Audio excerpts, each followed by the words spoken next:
и отрасли ветеринарии. Позвольте сейчас представить вам участников программы. В первую очередь это заместитель председателя правительства Республики Саха-Якутия Михаил Викторович Никифоров. Добрый день, уважаемые жители Республики Саха-Якутия. Также в нашей студии сегодня работают министры, руководители. Позвольте их тоже вам представить. Это министр сельского хозяйства Республики Саха-Якутия Александр Павлович Атласов. Добрый день, уважаемые телезрители.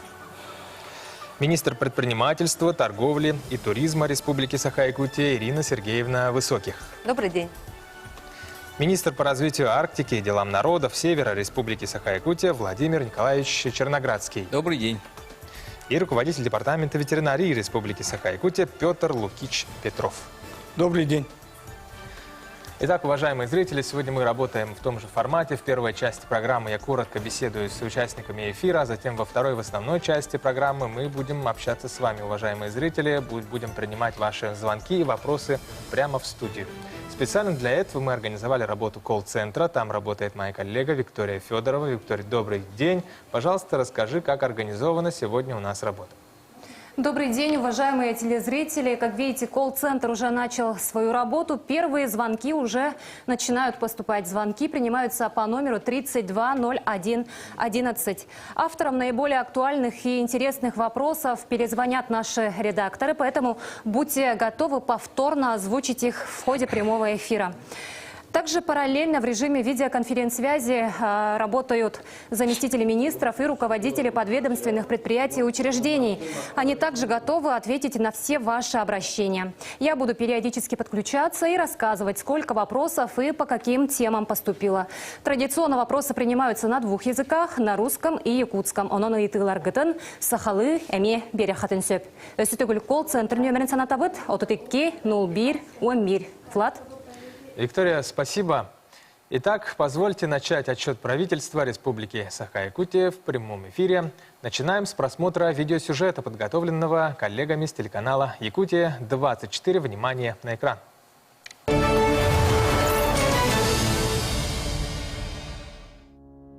Объем производства продукции в отрасли сельского хозяйства составил более 26 миллиардов рублей. Индекс производства 100,6%. Отмечается увеличение поголовья коров и оленей. Валовый надой молока по республике составил более 162 тысяч тонн. Предприятие «Якутский скот» вошло в племенной регистр генофондных питомников по разведению якутской породы крупного рогатого скота, численность которого увеличилась до 2200 голов. Якутская птицефабрика увеличила среднегодовое поголовье птиц более чем на 60 тысяч голов, объем производства яиц на 14%.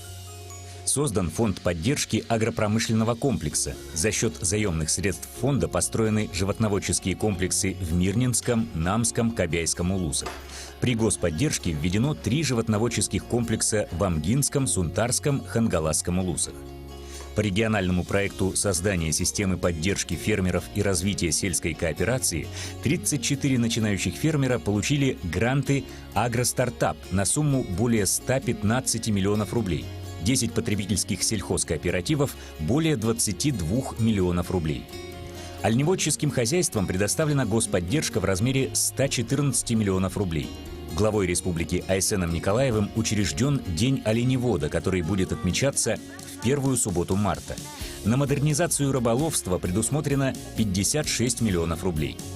Посевная площадь сельхозкультур составила более 47 тысяч гектар, увеличены посевы кормовых. Заготовлено более 465 тысяч тонн сена, увеличены объемы производства сочных кормов. В оборот вовлечено около 5,5 тысяч гектаров земель, введено около 600 гектаров мелиорируемых земель. Построены силосные траншеи, изгороди, приобретена различная техника и оборудование.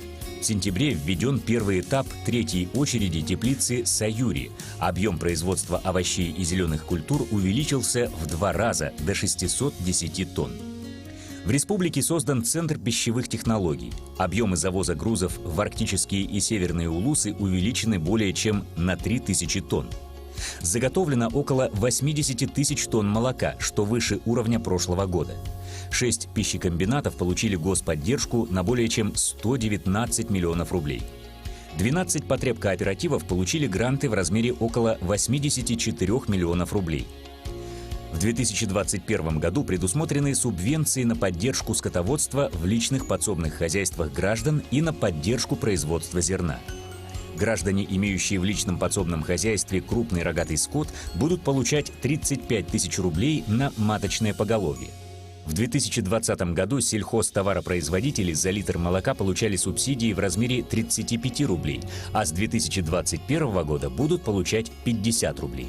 Начата реализация госпрограммы «Комплексное развитие сельских территорий». Более 50 граждан получили соцвыплаты, введено более 50 жилых домов, введена сельская ипотека.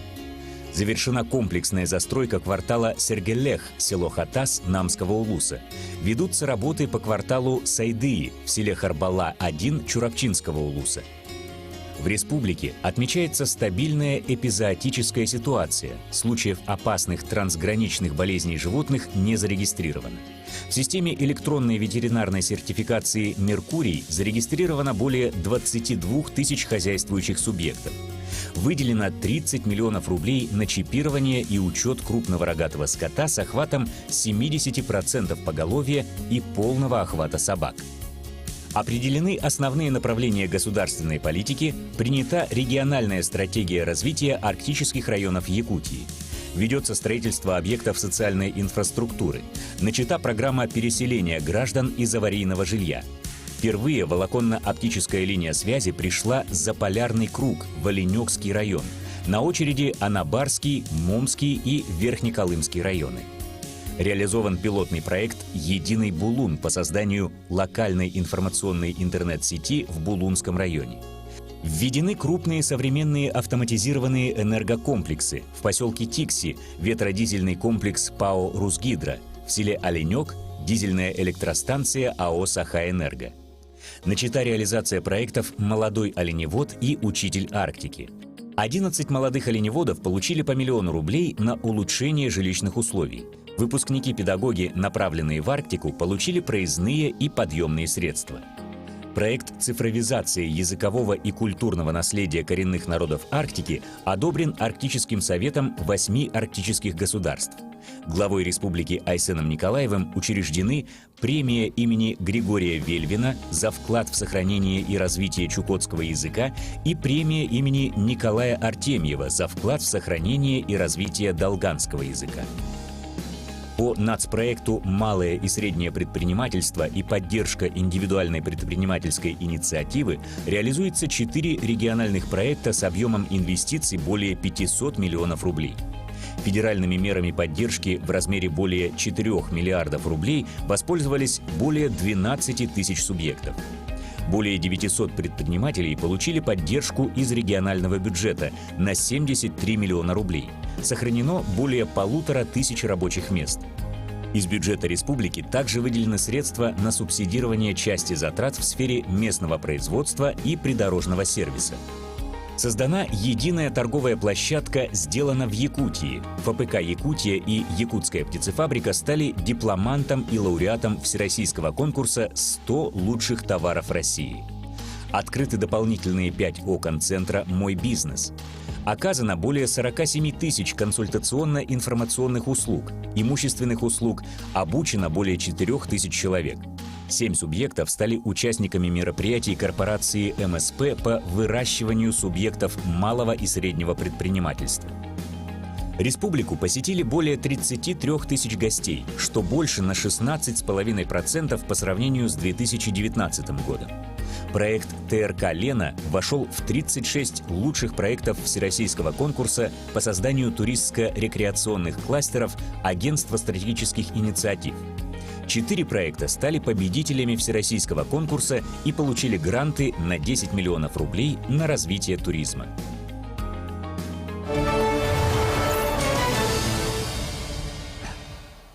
Михаил Викторович, в сюжете мы посмотрели на те события, которые произошли в вашей отрасли в 2020 году. Что бы вы хотели добавить ко всему этому и на что бы вы хотели обратить внимание, прежде всего говоря об итогах 2020 года? Спасибо, Влад. Ну, давайте, действительно, 2020 год для всей республики и, и для всей страны выдался очень непростой. Поэтому я, как значит, курирующий данные вот, все отрасли, которые сегодня присутствуют, хочу поблагодарить от имени значит, руководства республики за организацию слаженной работы в новых условиях. Значит, прежде всего, это тружеников агропромышленного комплекса, прежде всего, ветеринарной отрасли, сферы туризма, сферы туризма, торговли, общепита, которая больше всех пострадала в этих условиях, ну и, соответственно, значит, наших северных работников, которые в арктической зоне тоже внесли свой вклад в развитие нашей республики.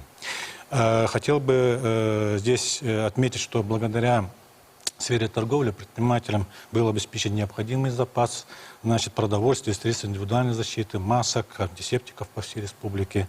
Конечно же, большое внимание было отвлечено на обеспечение безопасности труда, проведение контрольных мероприятий по соблюдению санитарно-эпидемиологических требований. Всего по республике проведено около 12 тысяч выездных рейдов на объекты торговли, общественного питания и сферы услуг во всех муниципальных образованиях Республики Саха-Якутия. Тем не менее, основная деятельность удалось сохранить, и они оставались в приоритете.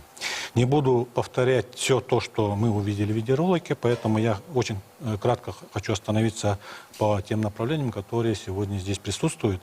Первое, конечно же, это значит, вопросы национального проекта малого и среднего предпринимательства и поддержка индивидуальной предпринимательской инициативы.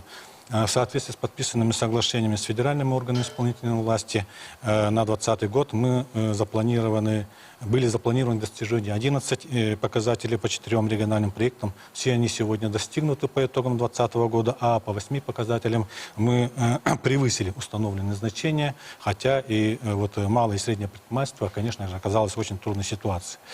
Значит, мы работали, вот я курирую 2 стратегических указа главы республики, это по сельскому хозяйству и по развитию арктической зоны.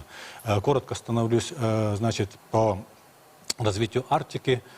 Здесь, как вы все знаете, уважаемые жители республики, в октябре прошлого года, в 2020 году, значит, указом президента Российской Федерации Владимира Владимировича Путина утверждена стратегия развития арктической зоны Российской Федерации до 1935 года. Номер указа 645. Значит, ну, здесь бы хотел бы отметить, что правительство Республики Саха-Якутия приняло непосредственное участие в разработке данной стратегии указа. И я считаю, что, значит, Министерством Арктики была проделана очень большая, огромная работа, значит, в органах исполнительной власти Российской Федерации по, значит, включению тех или иных, значит, наших вопросов именно в данной стратегии развития арктической зоны Российской Федерации. Хотел бы еще остановиться на одном вопросе, значит, тоже с помощью правительства Республики Саха-Якутия, которое мы внесли предложение по внесению изменений в законодательство Российской Федерации, учитывающих особенности строительства в Арктике. Значит, данное предложение было учтено, и сегодня, значит, правительством Российской Федерации разработан и внесен в Госдуму Российской Федерации законопроект, разрешающий строительство, значит, объектов социальной и транспортной инфраструктуры в арктической зоне без проведения федеральной экологической экспертизы проектной документации. На сегодняшний день данное вот направление сохраняется, но при этом мы надеемся, значит, принимали участие и в Государственной Думе, и в правительстве Российской Федерации, что данный законопроект, надеюсь, в ближайшее время будет принят, и мы избавимся от федеральной экологической экспертизы. Значит, более подробно на вопросах развития Арктики остановится Владимир Николаевич. Я бы хотел бы остановиться на одном из наиболее приоритетных направлений Республики Саха-Якутия, это развитие сельского хозяйства. Значит, ну, вы все знаете, что Алексеем Сергеевичем Николаевым, нашим главой, принят стратегический указ 232 о развитии сельского хозяйства. И вот на основании этого стратегического указа принята государственная программа развития сельского хозяйства, регулирования рынков сельскохозяйственной продукции, сырья, продовольствия на 2020-2024 годы. По итогам 2020 года из установленных планом 94 основных показателей, по итогам года мы выполняем 78 показателей, это составляет 83%. Значит, хотел бы отметить, что по итогам года уровень самообеспечения населения основными продуктами оценивается в таком количестве. Вот мясом 27%, значит, молоком 57,6%, яйцами 59%, картофелем 63,2% и овощами 37%. Значит, в прошлом году была проведена очень большая работа по внесению изменений механизмов государственной поддержки. Это касается муниципальных образований. Все вот, значит, жители, сельские жители, конечно, об этом наслышаны. Были проведены очень много круглых столов. Значит, было проведено много встреч на уровне и муниципальных образований, и по территориальному принципу. На уровне нашего парламента очень много, значит, встреч и проведено круглых столов. Все знают, что сегодня изменены подходы к субсидированию, значит, продукции сельхозпроизводства. Вот в ролике отмечали, что будет субсидироваться маточное поголовье личных подсобных хозяйств по ставке 35 тысяч рублей, значит, на одну голову, и увеличение ставки субсидий на молоко с 35 рублей до 50 рублей. Значит, данный законопроект, конечно, был принят в декабре 2020 года. Ну и сегодня, значит, проводится работа, значит, Министерством сельского хозяйства по внедрению данных механизмов на уровне муниципальных образований. Я бы хотел остановиться очень коротко по комплексному развитию сельских территорий, потому что, значит, она нам дает возможность повысить уровень обустройства населенных пунктов.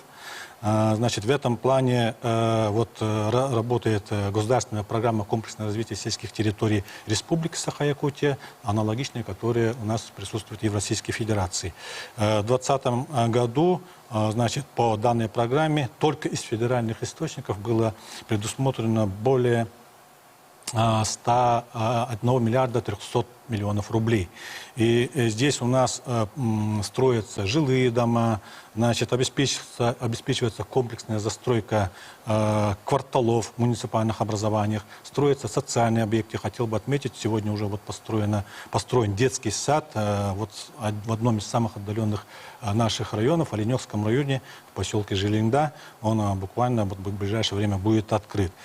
Приобретение специальной техники, значит, водоочистные станции и так далее, и так далее. Вот особенно радует сельчан это строительство локальных водопроводов и, значит, строительство внутрипоселковых газовых сетей.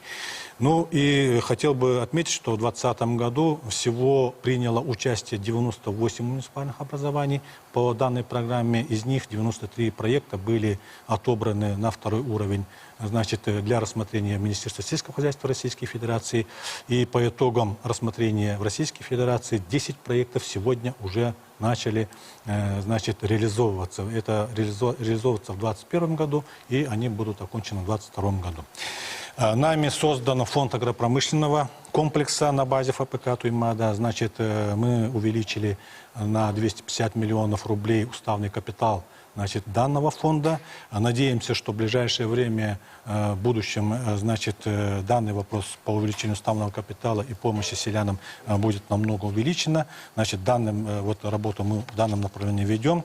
Особо хочу отметить, значит, работу по оздоровлению, финоздоровлению скотоводческих хозяйств. Значит, ранее, если по финоздоровлению у нас попадали хозяйства, ну, условно говоря, значит, с поголовьем 100 и более, но сегодня уже с 2020 года, значит, в это финоздоровление попали хозяйства, в том числе крестьянско-фермерские хозяйства, которые имеют 25 и более. Поэтому всего, значит, попало 192 у нас скотоводческих хозяйств. И вот эта программа финоздоровления очень благоприятно влияет, конечно же, на самодостаточность наших селян. Значит, хотел бы остановиться на производство пищевых продуктов. Здесь у нас индекс производства по итогам прошлого года составил 93,3% при плане 101%. процент. Конечно же, значит, это связано с тем, что снизилась немножко производительность труда в связи с пандемией. Это, конечно, мы связываем.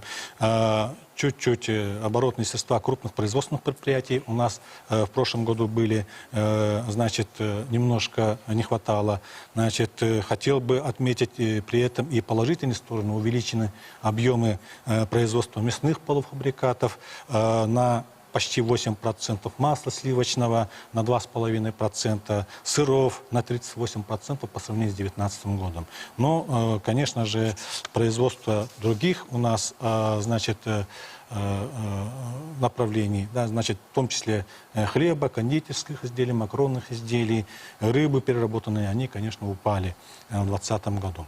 Я бы хотел бы еще остановиться на завозе социально значимых продовольственных товаров, которая проводилась по линии Министерства сельского хозяйства. Значит, в прошлом году впервые в навигацию был завезен двойной объем социально значимых продовольственных товаров. Значит, и именно в навигацию, что отразило на ценовую стоимость именно наших продуктов вот, северных арктических районов. Были проанализированы те или иные недостатки, которые были до этого, поэтому здесь считаю, что работа ведется в правильном направлении. Ну и в дальнейшем вот по социально значимым продуктам и расширенному перечню социально значимых продукций мы сегодня ведем еще, значит, достаточно такую большую работу, чтобы, значит, наши жители именно Северной Арктики особо не пострадали именно в обеспечении данными продуктами. Значит, здесь бы еще хотел бы отметить работу именно с Минвостокразвития Российской Федерации, с министерством, да, по разработке механизмов государственной поддержки по поддержке северного завода. Здесь, конечно, очень много у нас пока, значит, нестыковок со стороны и Российской Федерации, и с нашей стороны, ну и другие субъекты Российской Федерации, конечно же, значит, вносят свои предложения, поэтому нам действительно предстоит очень большая работа совместно с депутатами Государственной Думы от Республики Саха-Якутия, совместно с руководством республики. В этом направлении, конечно, будет вестись работа. Что касается ветеринарной отрасли, конечно же, несмотря на ряд трудностей, значит, у нас по 2020 году не было таких больших проблем с противоэпизоотической ситуацией. В течение года сняты 28 неблагополучных пунктов по заразным болезням животных. Значит, были у нас впервые, значит, в 2020 году, значит, по закону по бродячим животным мы постарались, значит, сделать такую как бы комплексную работу с муниципальным образованием, были подписаны соглашения. Естественно, значит, закон новый, закон был принят Российской Федерации, как говорится, можно сказать, наспех, поэтому данный закон имеет свои изъяны, но при всем при этом мы по данному направлению ведем работу совместно с муниципальным образованиями. Более подробно, конечно, здесь, естественно, скажет Петр Лукич. Значит, надеемся, что в ближайшее время в Российской Федерации по данному законопроекту будут внесены кое-какие изменения, и при этом мы тоже в этом направлении ведем работу. Значит, очень коротко хотел бы остановиться по вопросам предпринимательства, значит, торговли и туризма. Значит, правительством был принят такой системный план первоочередных мероприятий поддержки субъектов малого и среднего бизнеса, значит, оказавшихся в зоне риска. Туда вошли меры по снижению налоговой нагрузки, по устранению административных барьеров, обеспечению доступа к льготному финансированию. Значит, из резервного фонда правительства Республики Саха-Якутия во время пандемии на поддержку субъектов МСП, значит, предоставлены субсидии на цифровизацию бизнес-процессов, на открытие интернет-магазинов, значит, возмещение части затрат по кредитам и лизинговым платежам, возмещение затрат на аренду, ну и так далее, и так далее. Здесь я бы хотел бы еще раз, значит, поблагодарить наших предпринимателей, значит, Республики Саха-Якутия, несмотря на все трудности, они, конечно, сегодня достойно выдержали и выдерживают эту ситуацию, которая сегодня на них сложилась. Считаю, что мы все вместе в этом направлении, значит, достойно выйдем и в 2021 году, и, соответственно, будем развиваться, значит, и будем развивать малый и средний бизнес нашей республики. Думаю, что присутствующие коллеги, значит, расставят акценты и дополнят меня, поэтому будем готовы также, значит, ответить на все вопросы, которые сегодня поступают в студию. Спасибо. Благодарю вас. Давайте дадим слово руководителям и министрам, которые сегодня также присутствуют в студии. Начнем с Александра Павловича Атласова, министра сельского хозяйства Республики Саха-Якутия. Александр Павлович, Михаил Викторович много сказал про развитие сельского хозяйства в 2020 году, про проделанную работу. Что бы вы хотели добавить ко всему услышанному как министр и дайте оценку развитию агропромышленного комплекса Республики в 2020 году? Да, действительно, вот на работу аграрии в прошлом году повлияла не столько пандемия, сколько вот сложные природные условия. Вот особенно в центральных и заречных улусах вот это было заметно, да. И вот засушливое лето было, также вот аномальная теплая осень. Также вот лесные пожары, в результате чего вот эти наши хозяйства понесли огромные затраты. Вот поэтому вот особенно в центральных и заречных улусах мы тоже наблюдали низкий травостой. Наоборот, в великую группу улусов мы вот в результате обильных осадков некоторые сенокосные угодья они находились подтоплены. Вот поэтому вот в целях оперативного решения правительством Республики Саха-Якутия было принято решение о выделении за счет резервного фонда финансовые средства в сумме 22 миллиона рублей на создание мобильных бригад нашим хозяйствам и на заготовку страхового запаса сена. Да, по всей республике создано 160 мобильных бригад. Благодаря этим бригадам всего заготовлено более 20 тысяч тонн сена. В целом, в прошлом году мы заготовили 460 тысяч тонн сена, более 25 тысяч тонн силоса и более 13 тысяч тонн сенажа. Но, несмотря на это, вот тоже положение усугубили лесные пожары, в результате чего были уничтожены лесными пожарами 2390 тонн. Вот поэтому тоже многие хозяйства пострадали, они понесли убытки.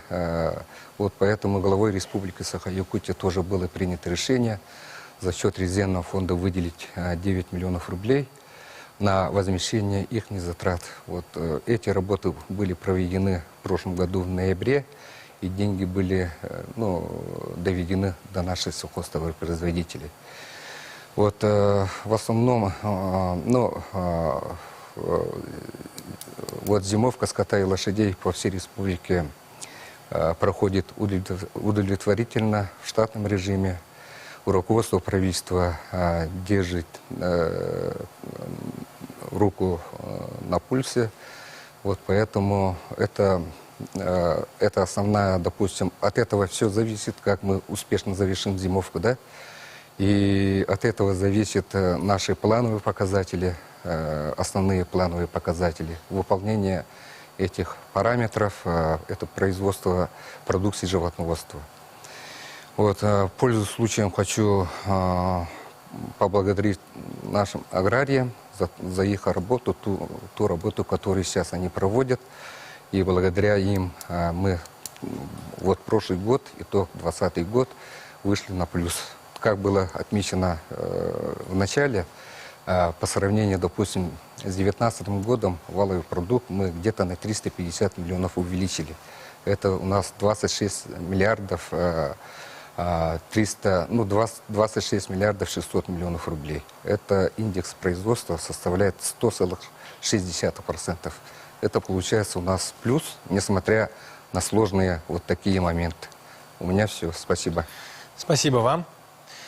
Вопрос министру предпринимательства, торговли и туризма Республики Саха-Якутия Ирине Высоких. Ирина Сергеевна, как известно, пандемия сильнее всего ударила по предпринимательству, по бизнесу. На ваш взгляд, как якутская сфера предпринимательства пережила этот тяжелый период?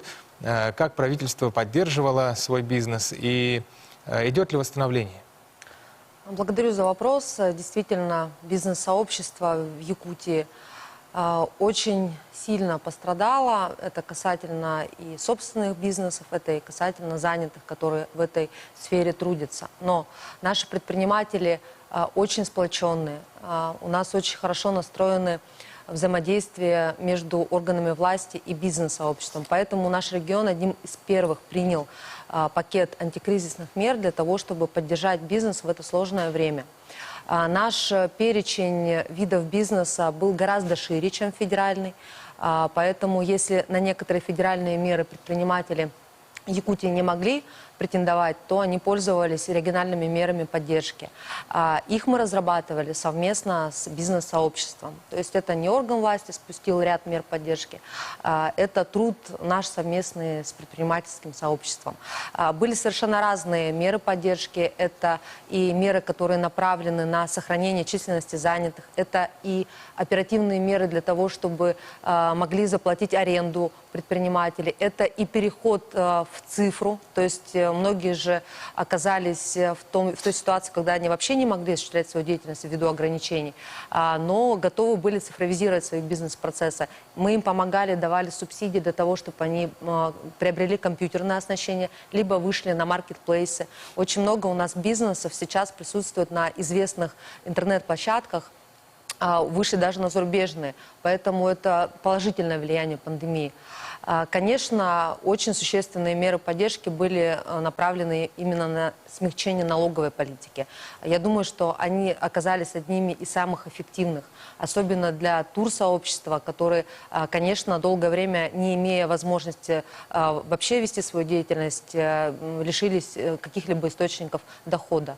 Плюс ко всему, например, тот же турбизнес получил до 500 тысяч на один субъект МСП для того, чтобы перевооружиться, то есть поменять, обновить турснаряжение, обновить свои туристические базы. И уже ко времени, когда мы смогли запустить туристическую деятельность, они были открыты к приходу гостей, в том числе и зарубежных. Кроме этого, хочу отметить, что очень большую поддержку на местах, в районах оказывал центр «Мой бизнес». Мы открыли дополнительные окна в нескольких районах нашей республики и оказывали там как государственные муниципальные услуги, так и принимали заявки на то, чтобы предприниматели на местах могли воспользоваться теми антикризисными мерами поддержки, которые предложили федеральные органы власти и наша республика. Кроме этого, конечно, именно в пандемию важность консультационно-методической помощи, она оказалась, наверное, на самом первом месте, потому что многие не могли сориентироваться в этом потоке новостей, какой мерой поддержки могу воспользоваться именно я, где мне ее получить, какие документы собрать. Смогу ли я претендовать, если я только начинающий предприниматель, только открыл свой бизнес.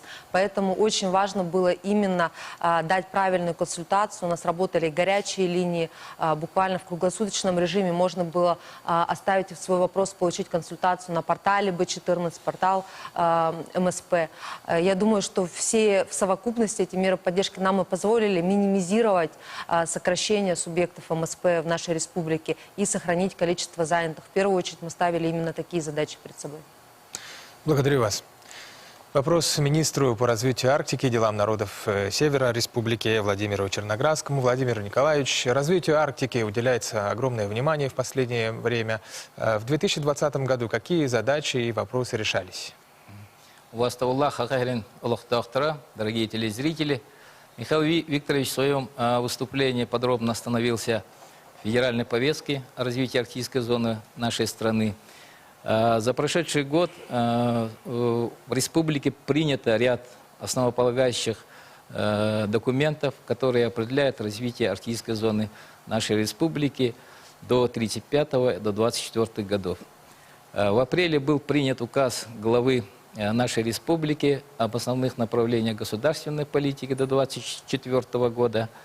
Была принята стратегия развития арктической зоны до 1935 года. Эта стратегия коррелируется федеральной стратегией, и была согласована со всеми федеральными органами исполнительной власти.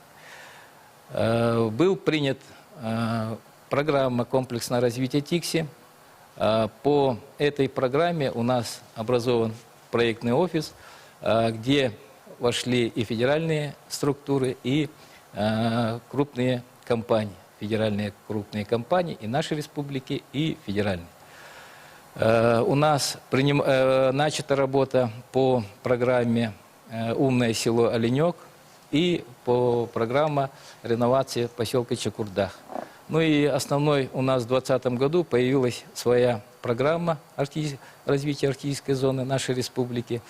В ней мы заложили, есть несколько подпрограмм, это «Молодой оленевод», это «Дети Арктики», «Учитель в Арктике», да, и начали проектные работы социальных объектов. Одно из таких социальных объектов – это проект строительства торгово-логистических центров. И с этого года мы уже начинаем строительство торгово-логистических центров.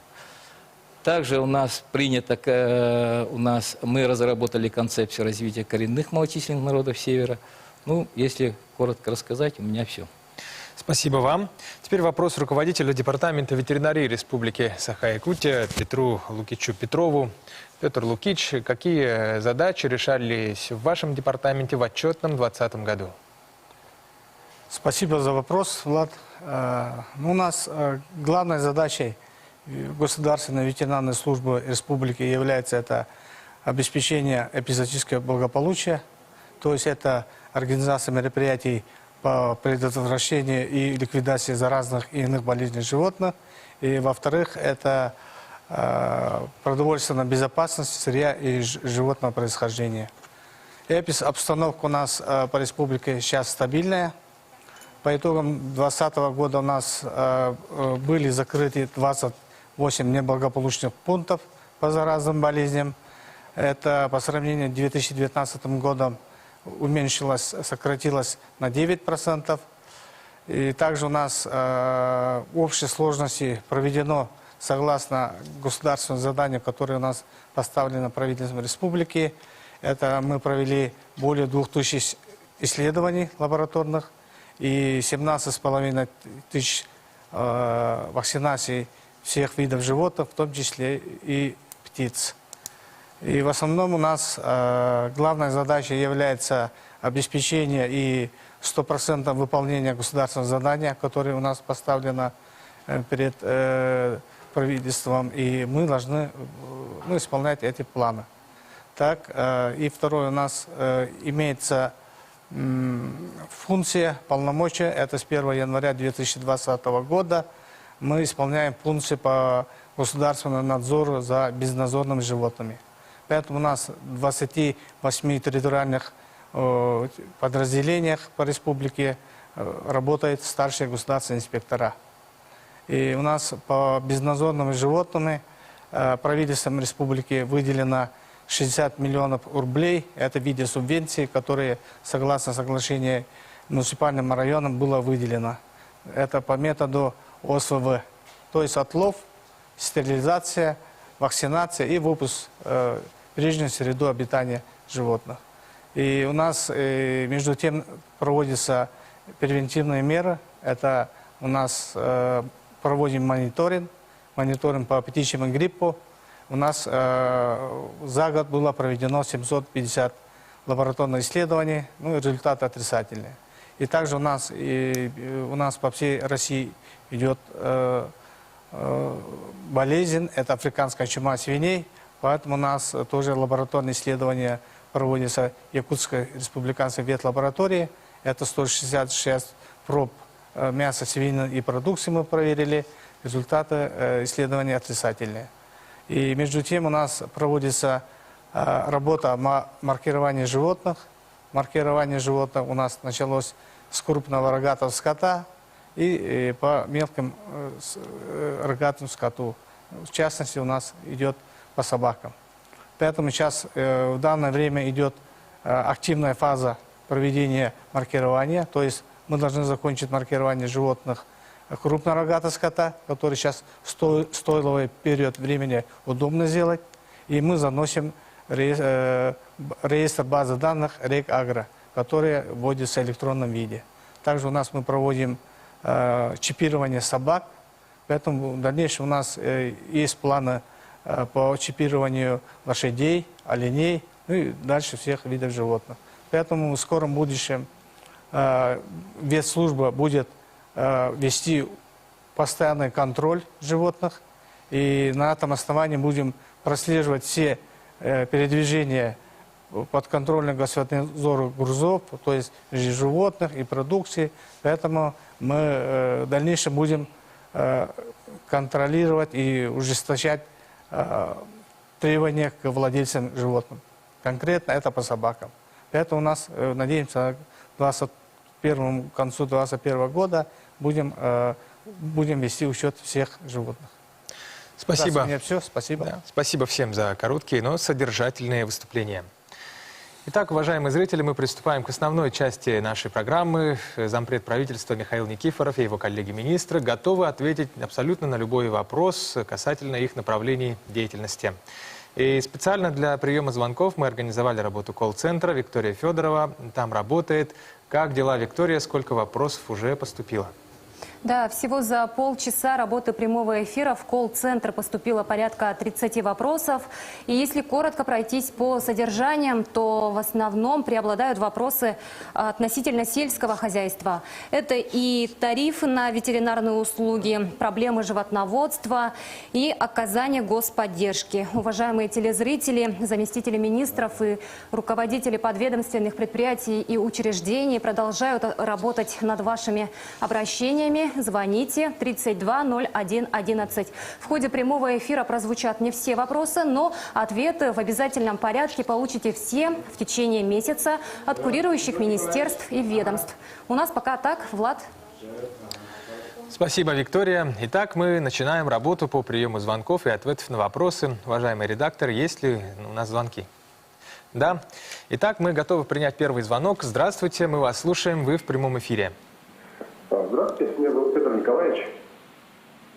Я живу в Якутске, люблю путешествовать по Якутии. В летнее время езжу в Амгинский район, на Малый Родин. Скажите, пожалуйста, как поддерживать сферу туризма в прошлом году? Спасибо. Ответит Ирина Сергеевна на данный вопрос. Да, замечательный вопрос, потому что буквально недавно у меня была встреча с главой Амгинского района. Как раз мы планируем на 2021 год очень серьезные проекты. В частности, мы хотим разработать проект туристско-рекреационного кластера в Амгинском районе по аналогии с теми, которые мы реализовывали уже в 2020 году. Многие, наверное, из вас знают, что в прошлом году у нас было достаточно много побед в сфере туризма.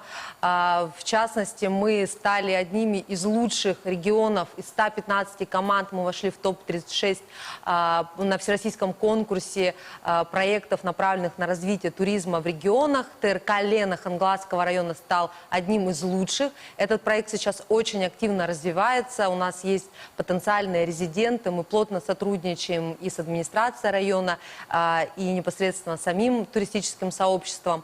Очень активно направления эти взяли и другие районы. Например, в конкурсе на создание проектно-сметной документации у нас очень хорошо себя проявила Арктика. Один из районов как раз стал победителем в этом конкурсе. В Булунском районе у нас сейчас идет уже активная подготовка к завершению работы над проектно-сметной документацией по проекту «Российский север Арктики». Не менее такой замечательный проект у нас в Амиконском районе. Это всем известный полюс холода. У нас там тоже очень большие планы. Как только эти проектно-сметные документации у нас пройдут госэкспертизу, мы претендуем на привлечение федеральных средств на развитие инфраструктуры. Поэтому, конечно, и в Амгинском районе, и в других районах нашей республики мы тоже готовы развивать проекты в области ТРК и призываем участвовать во всех наших конкурсах. еще одну ремарку сделаю, потому что для нас это очень важно. Мы в прошлом году подготовили наших местных предпринимателей для участия в федеральном конкурсе на гранты. 4 проекта у нас получили до 3 миллионов каждый.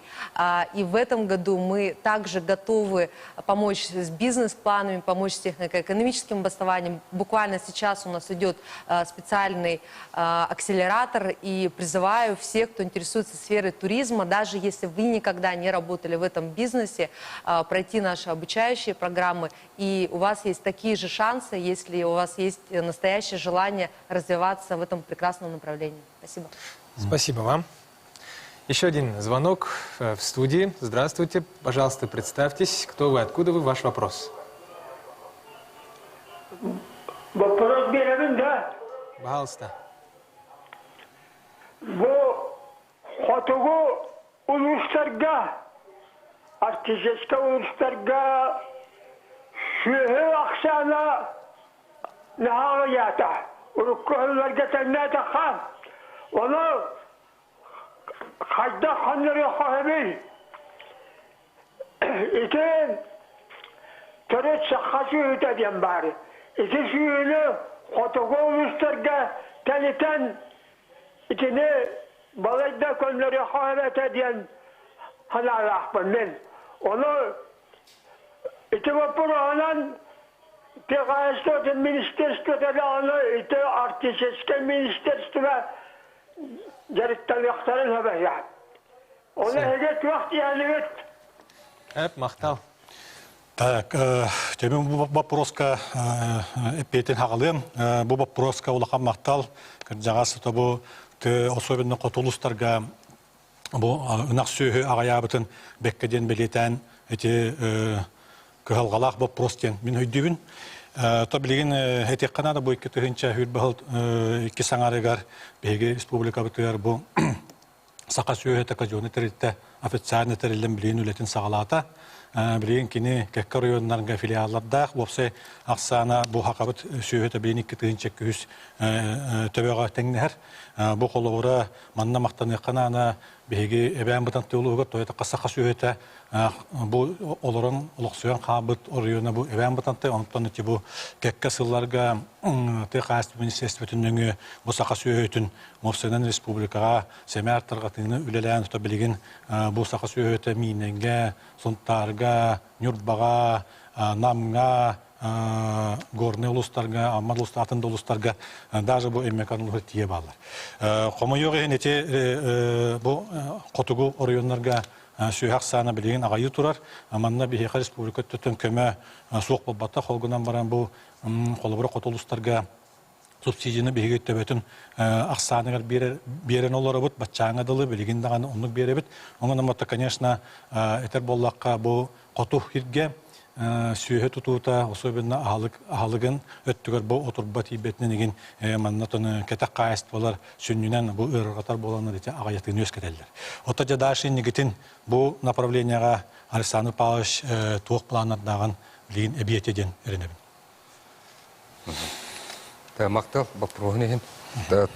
Күддегі өттен статистика көрдерінен кәнекі ғылырға, қотылыстырға Баққан ұнағары бол бата опсай, ұнақ ақсағына атчағын бар. Еттен ендіке түгер тұғықчен, құлғыры білген кенілер төбетігер ұлалдар бұлла. Өтіт бестігінші, ғанар ұнаққа ден.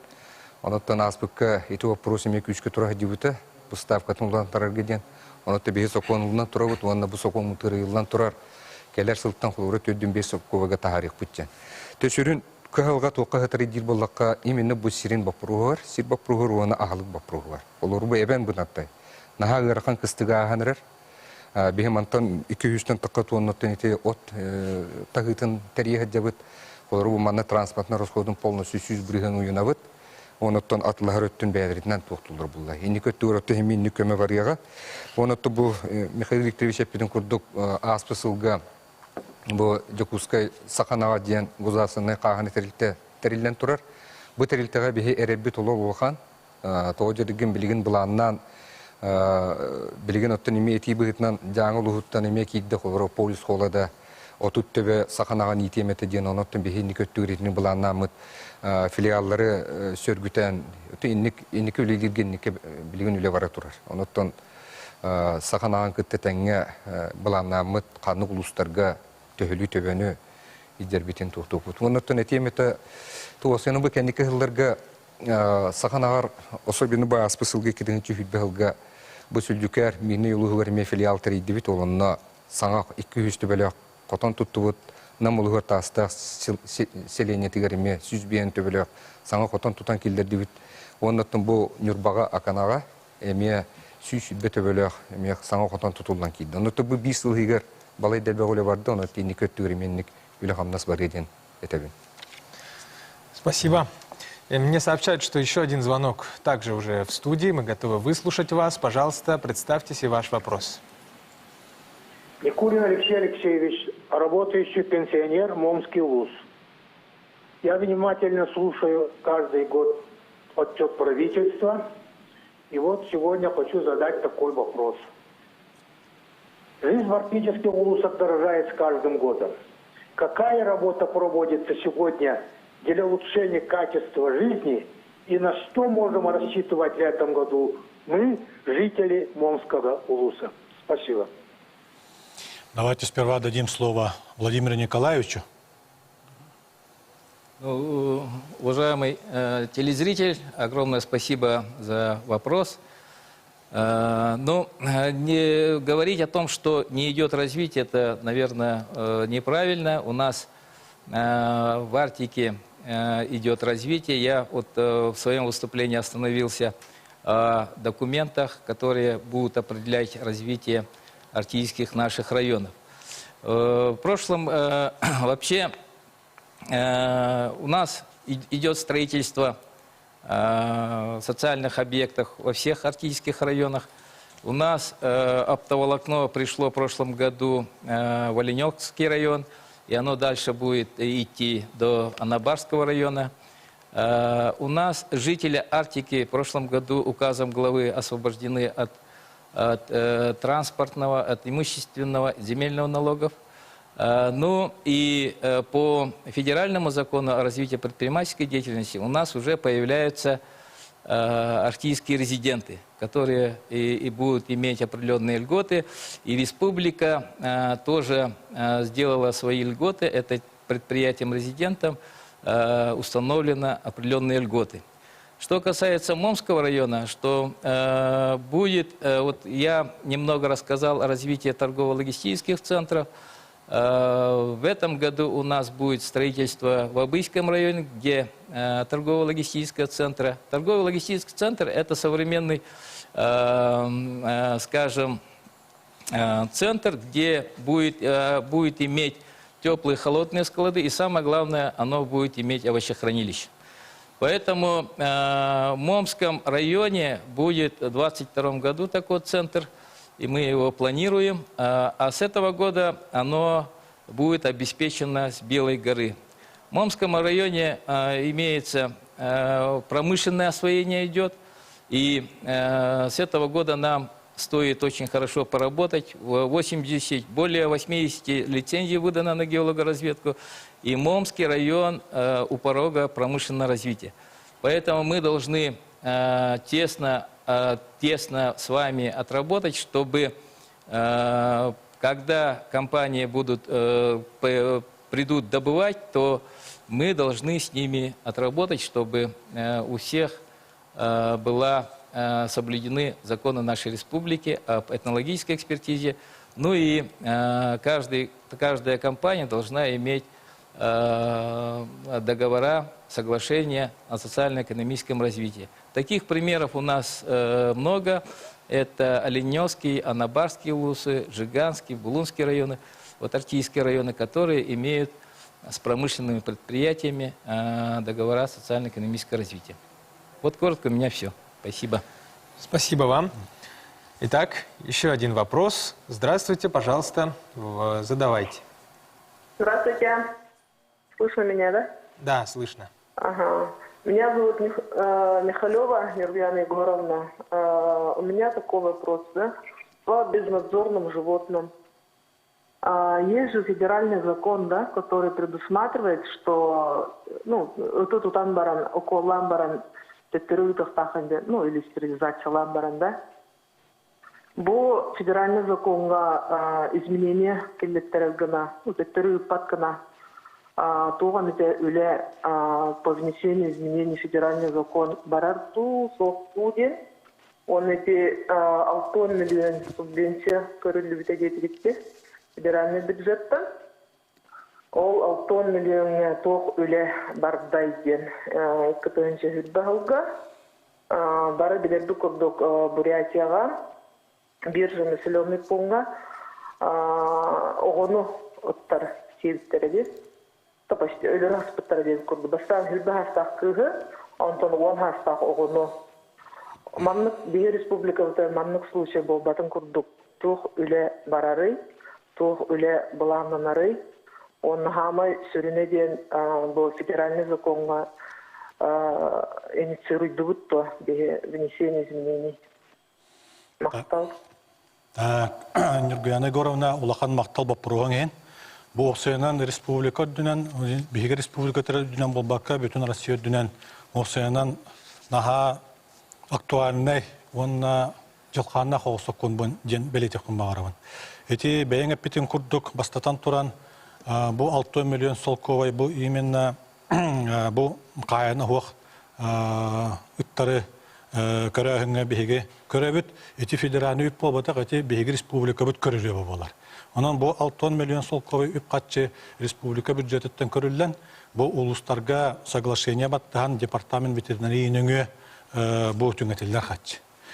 Қомайуға ән 2-тігінші сүйірбә сыл түмігінен, ота бұл соглашение ден тоға соглашение баттасты бітер боллаққа, эти переданные полномочия, олата полномочияны беге муниципалитет тахың бар сокон бұғытынан беремет, эти үбі қатчын етер дебет. Оны қомайуға ән бұл сүйірбә сыл түмігінен беге муниципалитеттер бұд, сорық ұлыстар бұд, үбі қатчыны сите толар батылар. То есть tuttu batlar diye kanada. Ondan kasta bir çiğneler. Birinden sonra uluslarga, kolabora, kotiyin uluslarga etibop pros mopsayından turu hoğun söp. Toya takka kotular otan beylere bu ittara otan hınca veriyaktar, ondan eti etengadalı kıra imbeyrekler etibop pros turbar. Основной проблема bu koratlarga, ondan ulakan beyleklerge bolallar. Eti behegi manlık problema. İnnenen aspasıl tümüngünen bu 6 milyon üp қатчы бар бұтыттан, білеген бұл сыл түмігінен аған соттан көрбіп бүт, сүйір 6 миллион сол көвей сетті тұттылы баққа республика бюджеттігер төннер жылғананна. Тотты төннен уже білеген кейре тұрар. Эти бейрек кейінен ол толыр батақ сүрін причинелер бітігер, эти нормативный документтер бітігер әме кәккет ағастар бағларын бейгеме білінек тұстақ бұд.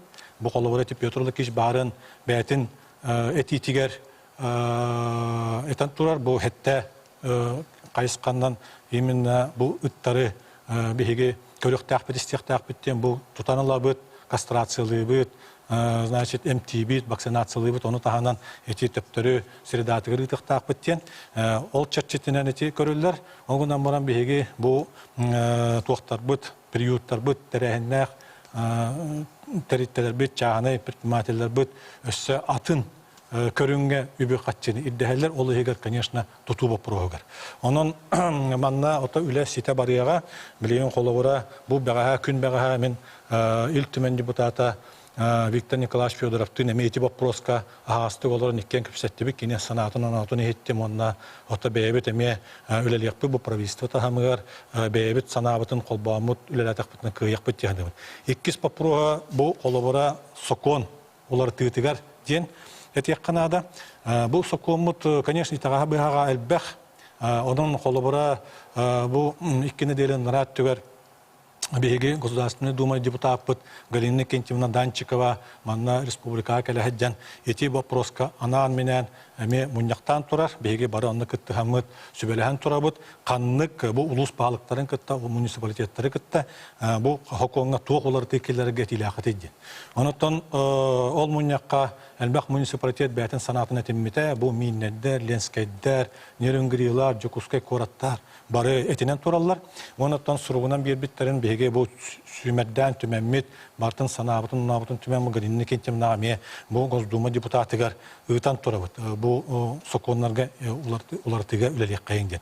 Онан мен санабар эти сокон тан Россия тагамыгар эти гырахан балыганы өскүр быгылак ото быгылак та булбатак бар дела. Онан механабар тан федеральный тагамга эти соконга улатылы тере кирихтерден кайдагы эрек турак саналакпыт ол гынан баран ол сокон улар тетелери тите именно бу сокону күйүрдер сыллак үлелектак. Онна то беги манна субъекттар ол егер беги сахабат селе эме күскө үлелер буланнак. Все, благодарю вас. Мне только что тоже редакторы сообщают, что вопрос на линии. Здравствуйте, добрый день, вы в прямом эфире. Слушаем вас. Здравствуйте, меня зовут Андреева Лена, и у меня такой вопрос. Сейчас много говорят и пишут в социальных сетях о самозанятости. И вот какой налог должны платить самозанятые и сколько это будет?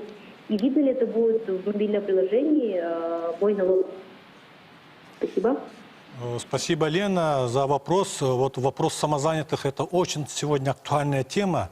Мы в 2020 году уже вот со дня принятия вот некоторых нормативных актов на уровне Российской Федерации у нас по вопросам самозанятых как раз в республике обстоят дела, ну, можно сказать, неплохо. Но вот здесь я попрошу Ирину Сергеевну действительно ответить и, как говорится, внести ясность. Да, замечательный вопрос. На самом деле, я бы даже сказала не то, что неплохо, а намного лучше, наверное, даже, чем в других регионах. Потому что тот показатель, который мы ставили на 2021 год, мы его исполнили еще в 2020 году. У нас более 5000 занятых было уже в декабре 2020 года. Наверное, как раз то, что все ушли в цифру, все ушли в интернет, сыграло тоже в этом какую-то роль, потому что вся наша рекламная кампания, которую мы тщательно планировали в 2019 году, она дала колоссальный результат. У нас с первых недель начали активно регистрироваться в качестве самозанятых не только в городе Якутске, но и в наших районах. Если, отвечая на ваш вопрос, подойти к сутевой части, 4% вы будете платить, если вы будете работать на рынке B2C, то есть если вы будете оказывать услуги, например, физическим лицам. Если вы будете работать с организациями, то есть будете работать на рынке B2B, то вы будете платить 6%. И на этом все. То есть никаких дополнительных налогов, как, например, у индивидуального предпринимателя, у вас не будет. Вы не обязаны за себя платить даже страховые взносы. То есть самозанятый платит только со своего дохода. Есть ограничения, например, есть ограничения по годовому доходу, это 2 400 000. Но как только вы его превысите, чего я вам искренне желаю, конечно, стремиться нужно к большему, вы всегда сможете перейти на другие формы налогообложения. Сделать это очень просто в мобильном приложении, которое можно скачать как с сайта налоговой службы, так и посмотреть видеоматериалы и скачать то же самое мобильное приложение на нашем портале, портал b14.ru. Но если нужна будет какая-то дополнительная консультация, мы всегда ждем вас в центрах «Мой бизнес». Спасибо. Спасибо вам. Мы продолжаем. Это отчет правительства Республики Саха-Якутия в прямом эфире. 320111, телефон нашей студии. Итак, еще один звонок у нас в студии. Здравствуйте. Алло, слушаем вас. Говорите. Здорово. Здорово. Здорово. Михаил Викторович,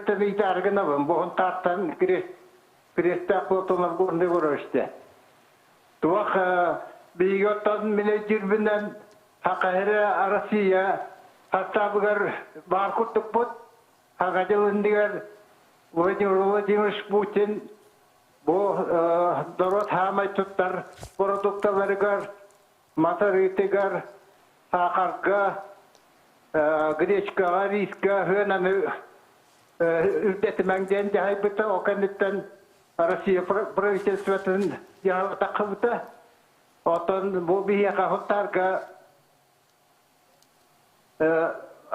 Тохбут, Хангадил Кандиттан, Батимиян, Тефестан, Болу, Махарита, Маха Күрбеттен, Маха Каттон, Маха Гахом, Болу, Лата Бион Бурхадиттата,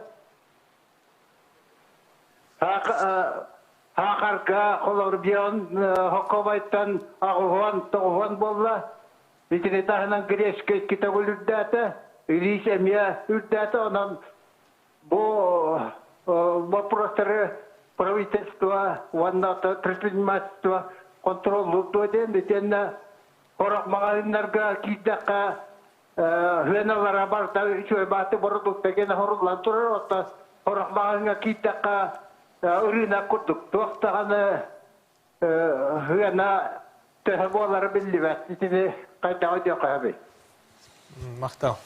Горный Горович, улахан мақтал, вопросың ехен отта бу бир Россия тахамагар болар бир самай оттан бола турар вопросы көтөктүң дене техин багарабын.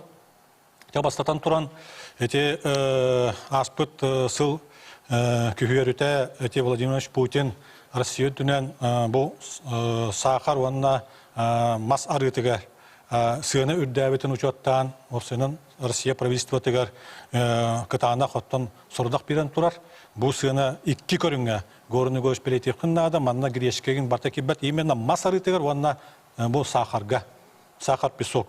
Онон бу икки көрүнгө анан менен сыны үрдәтитин олох токтотуу чечетинен бу Министерство промышленности и торговли Российской Федерации тинна сыгылан сордак берен турар. Оны томаны бәтче Андрей Белоусов правительство председатель Бастакол биячета багалыр көһөлүр. Отон Беги республика бытыр эти бопрогонан бу бүгүн предпринимательство министерство это непосредственно жарыктана олар денетекпен багарабын биринен иккинен хүтбе икки Беги республикага сүрбекке бу улахан тахамнах аптовай атыерген территориялары bağlılar keniler bu bosanın кейсир продуктатын bosanın bu soğuru regionlardan atılağan ağalamanna bu açığı orta biznes canıgar territoriyalar atılırlar. Ondan BG Россия правительствотын рекомендациясынан bu соглашение Баттаталыбыт, ол курдук күн бүгүнгү туругунан бу сүрбекки крупный маннык аптовай территориялардан 10 территория бу соглашениени баттан ороллор. Оннотон ол соглашение дальше баттыгыга үлө барар. Маннотон сороктор баттабаккалар оллора бир сүрүн причинелер тоетакка комоюк ehen бу бияка Россия сакабыт серигер сакар песок таганы онна масарытадан оголлубат. Онун барта тас регионаттан келер, онун соғуру регионаттан келер болан, бу регион поставщиктар бу теме кен итинне кекке өракаттары үескетен олор боланнар, беги улахан бу колоборат территория бу теме туттунар түгеннер эме баалар. Оны үсүһүнөн этехим багарабын, ото беги предпринимательдер бит эти соглашенияны ото сүннүнөн тутуатылар. Онун колобора мен бүгүн белетехим багарабын.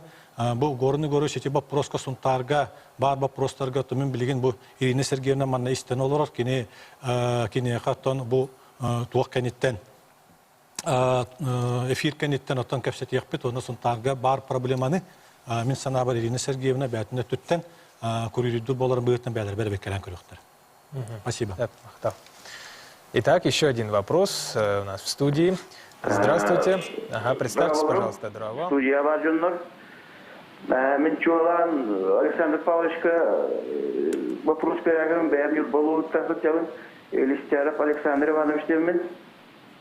Я хочу вопрос бу бастырдан туран Александр Павловичка улкин командадыр макталбын перед дефон барабын просто жүттәче программа на развитие кормопроизводства ен программа терелден болу бирул хаттарелден кини көмөтүнөн отон улус эме көмөтүнөн улахан земновой хозяйство терелден оны мен вопрос дем манны хозяйство бурдук белем нир терелтерге төбөт субсидия ден келин бар болот да оны ол хакайырга күчкө занимаешься терелтерлер өлөкмөлөр баалар булар оны икки вопрос элбала семетин үннерге төбөт конкретно биле барандырды мактал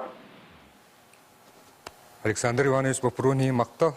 Это был ИТП программата развития кормопроизводства деген программа был оттан бәһесилин лир болар. Бәһетте сылай республика бюджеттен эме сөптөк үбү көрөбүт. Ол көрүлөр катчыга улус өттүттен бәдеремете отборга кытталарга софинансирование быгытнан эме отчы жокатчыны көрөлөр. Онотон тух Александр Иванович оттан билер булукта быгатчылык хидерки боларын быгытнан бастыгытнан итеп катчы аты бехи каратыгалары тигилдер дибет. Биле ыгар иен Üne etokarma производствоны üne etinher yenen kıçattыбыt. Ol sotugar Kolora bılırın 16 ulus kıttan turar ol innetten ağaya ulus ete. Onattan bilgen barı uluslarga bartıriti programa kıttarga возможность бар болды. Bastıgıtnan iti yurt kaçça kanna var arıdyan. Kolora bırağılığı bağını sürgütəhin. Ol bağını kürüyütün tutağına сельхоз техниканы лахан, присыпной техника, траншея орута. Тагон бехис то саңа направлениені келдерді бит. Теккес чағығар Александр Иванович Тарибут попруғығар. Бұл туох мини сықтырылаған. Ол ветер дробильный установкалар, оборудованиялар ылағаны бұл ме программа келдерді бит. Ол ветер ені көттігер бұл бұрдығы мелиен туох добавкалар әбән әметтон атылан доқотон остоларын күрдіккіна. Отто бұл бұрдығы өттігер бейі бұйыл иті хаңа хоқуын чәрчетінен бұйылғаттан иті полномочины ұлыстарға берен тұрабыт. Ол үнне бейі бұл месеқос бейті бұғатчы жарықтан әрті. Бейттен үптен қатчылан гектарығар ден ұлыстарға берді бет. Онан ұлыстар бұйыл итіттін бәйдер үлі хектаяқтар. Онына иті гектарығар. Онтан именно бұл заготовкатын өттігер. Бейі аспы сылғы кетігінші хүйтбі ғылға тон эме бюджетке үт катчы көрөмүт бу бурдук оңордокторуна возмещение көрөргө ден. Онун эме программаны ылынан турабыт, ол оннотон булырын аммал ухакыттан билген оттон шүйдү үлүлөр. Инни көттүгөр өлүөкмө повестин кахайство кыттан сөп ите Алексей Петрович Самсонов оннотон ите каңала сөттөр качыгат эме кыттан сөп ите нүрбөттүгөр хетерилтет кыттан сөп.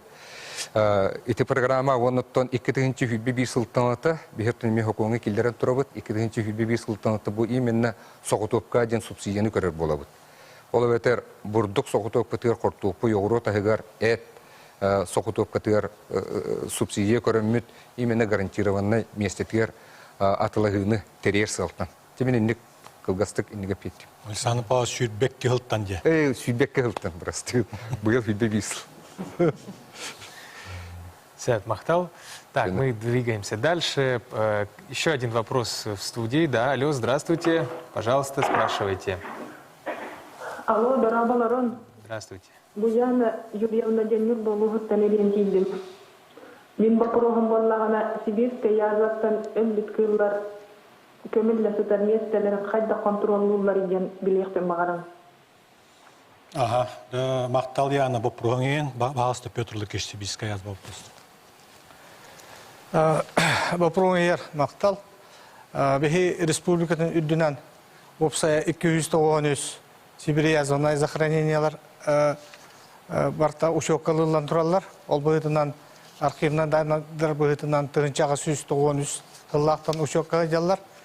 Бұл 293 захоронениеттен 34 әрі захоронениетігер точный координатор балдар. GPS навигатор, координатор бұғытынан. Ол бұғытынан білеген бұл вопрос контроллур, онна прокуратура органдарына контроль қылылан тұрар. Ол күрді бейге бұл захороненияларға 34 білдер координаттағы захороненияға үлі ғытықтақ. Ол күрдік документарының орын, онна ол күреләйінен ұйдықтақ бұд. Иде вопроска, конечно, аннара тайқаға ұрыққу бар координаторға үлелі бит, ол бұғытынан бейге 4 миллион үпқатшыны көрден бұғылға үлелі әйде бұд, бақа үпқатшы кірімчігі бұғытынан үлі бар баққа тұрар. Бұл бұғытынан уже үсті тыллағаттан хағалан дорожная карта ден, план мероприятияң олан тұрар, ол бұғытынан үлі күн түйін бара тұрар. Онан бұл вопрос үсәдағана контролгылылан тұрар, онна барта бұл үледі барыға ден әтәбіт. Спасибо. Итак, отчет правительства в прямом эфире продолжается. Прием звонков также мы ведем беспрерывно. Алло, здравствуйте. Мы вас слушаем внимательно. Ага, здравствуйте, Михаил Викторович. Я Яблонская Александра Петровна, предприниматель из Среднеколымского улуса. У меня вопрос про север. В прошлом году в Госдумой был принят закон о преференциях для инвесторов в Арктике.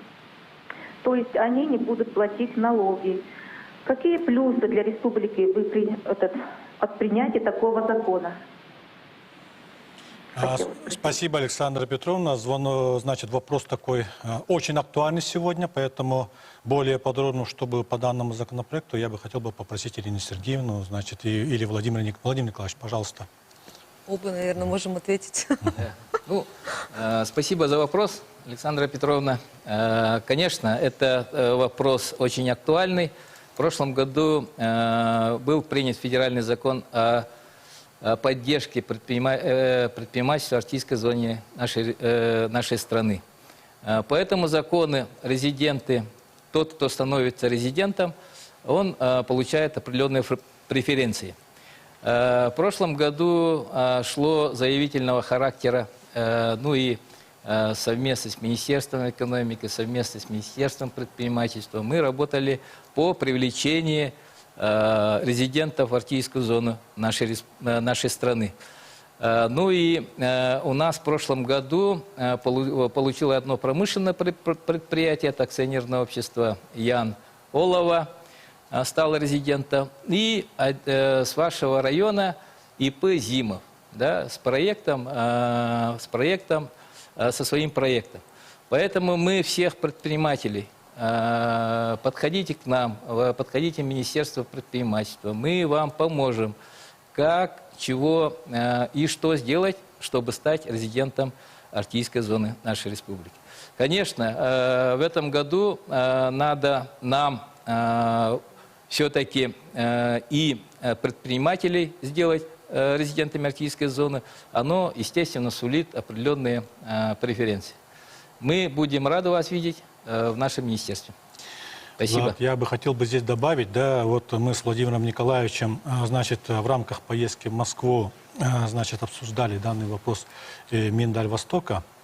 Значит, как привлечь действительно предпринимателей в арктическую зону, это вопросы такого рабочего плана, но при всем при этом, значит, со своей стороны мы действительно стараемся, значит, внести в этот закон кое-какие изменения. Пока это не будем озвучивать, но при всем при этом работа именно по улучшению законодательства у нас ведется. Во-вторых, значит, мы принимали, значит, участие в заседании комитета в Государственной Думе под руководством Николая Михайловича Харитонова, и как раз данный вопрос тоже мы обсуждали уже в работе комитета Государственной Думы, и действительно депутаты Государственной Думы очень заинтересованы именно в развитии предпринимательства именно в арктической зоне Российской Федерации, в том числе Республики Саха-Якутия, поэтому они очень так подробно расспрашивали наш опыт республики и, конечно, послушали со своей стороны пожелания именно в улучшении законодательства Российской Федерации. Спасибо. Очередной вопрос. Здравствуйте. Алло, мы вас слушаем. Здравствуйте. Ирина Сергеевна, наверное, вопрос. Какие туристические маршруты есть наземные на автомобилях? Мы 3 семьи на 3 машинах хотим выехать на неделю. В Вилюйской группе районов, в Заречной группе районов или Кангаласский или Намский улусы. Какие маршруты есть? Спасибо. Спасибо большое за вопрос. Может быть, я буду, конечно, немного субъективно, но если по Вилюйской группе районов, у меня, например, есть любимый маршрут, который я со своей семьей совершила летом во время своего отпуска. Это Нюрба, то есть мы ездили на гору Сата, где отдыхали, наслаждались сакральным местом, природой, рыбачили, гуляли. И я считаю, что это, наверное, один из лучших отдыхов за последнее время, потому что это родная земля, и действительно всем советую. Мы хоть и летом немножко дольше ехать до Нюрбы, то есть дорога все равно не такая гладкая, как ее делает зима. Мы ехали примерно 10 часов с остановками. По дороге прекрасный придорожный сервис у нас. Он, кстати, тоже поддерживает со стороны Министерства предпринимательства. До 500 тысяч мы субсидируем затрат на придорожку. И я увидела своими глазами, что это действительно очень нужная и результативная мера. Поэтому вот по Вилюйской группе отмечу прежде всего вот этот маршрут до горы Сата. Я знаю, что очень многие именно сакральные туры туда реализуются. Мы только будем это поддерживать. Буквально вчера мы обсуждали с управлением архитектуры, как мы будем развивать эти точки именно с точки зрения комфортной городской среды, с точки зрения ландшафтов.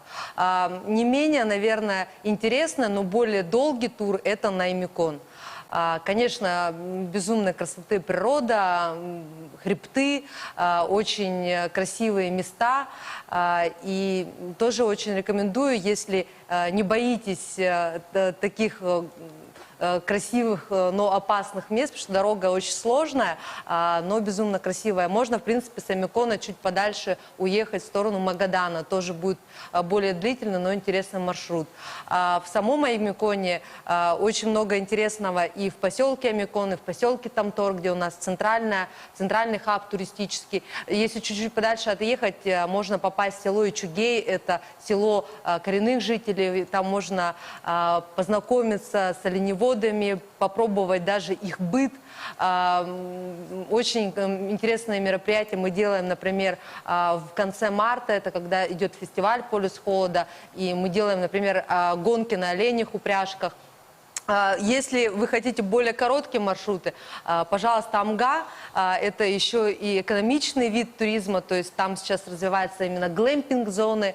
В Хангаласском улусе у нас тоже замечательные глэмпинг-турбазы уже, например, «Берег легенд» в Булгунихтахе. Я могу продолжать до бесконечности. Якутия у нас огромная, и в какую сторону не поедешь, это совершенно разная природа, это совершенно разные турмаршруты, но они все очень интересные. И я очень надеюсь, что мы будем развиваться еще и в сторону Арктики. Сейчас там немного маршрутов, но у нас большие планы, в том числе с нашими коллегами из Минарктики. Спасибо.